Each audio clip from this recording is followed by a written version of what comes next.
जदि आपणक घरे कूलर अच्छी आपण कूलर हबारे शांति नांती कूलर चलिला परे भी गरम होउची एवं देह हाथ चिटा चिटा लागुची आपण भाबुचंती एसी आनिकिनी घरे लगेया पई से पूरा टंका देइकिनी हो किंबा ईएमआई रे हो आदौ से भूल करंतु नाही। प्रथम कारण होउची एसी आनी घरे लगेला परे बहुत बिल आसीबो। द्वितीय कारण होउची एसी रो अभ्यास बहुत खराब थरे लागि गला परे आउ आपण खरा गरम रे बाहर को बाहरी परिबे नाही किंबा कोनोसी काम करिया पई इच्छा हबनी किंतु कूलर रे एई सब समस्या देखा देबो नाही।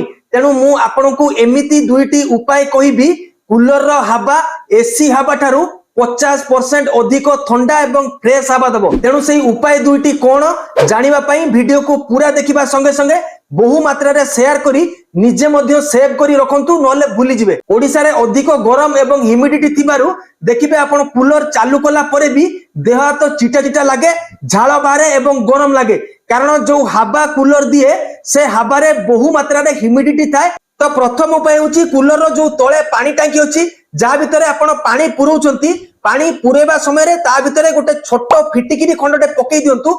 फिटिकिरी खंड पकेवा द्वारा एयर रो ह्यूमिडिटी को 70 रु 80% कम कर देबो जा फल रे कूलर चलिबा समय रे आपण को आ गरम लागिबोनी देहरु झाळ भारीबोनी कि चिटा चिटा लागिबो नाही एवं कूलर टांकी को परिष्कार रखिबो। सिउली बसिया पई दबो नाही कोनोसी पोकोजोको सेतिरे लागिबे नाही किंबा पानी रो कोनोसी खराब स्मेल बाहरिबो नाही एवं पानी को मध्य ठंडा रखिबो। द्वितीय उपाय होची 2-3टा बोतल रे टिके टिके लूण पकेई किनी ता भितरे पानी पुरे फ्रिज रो आइस चेंबर भितरे रखी दियंतु जेमिति से बोतल पूरा बरफ हे जिवो।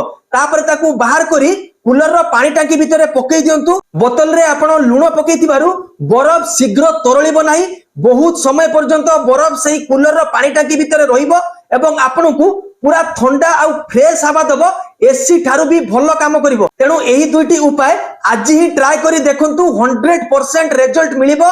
आपण को आउ एसी आनिया पई मन हेबो नाही। कूलर रु ठंडा आउ फ्रेश हवा बाहर करिवार एही दुईटी उपाय प्राय लोकन को जणा नथिबो। तेनु ए वीडियो को बहु मात्रा रे शेयर करंतु जेमिति समस्तक पाखरे पहुंचिबो आउ समस्ते कूलर रु ठंडा हवा बाहर करी एसी आनिबा भूली जिवे।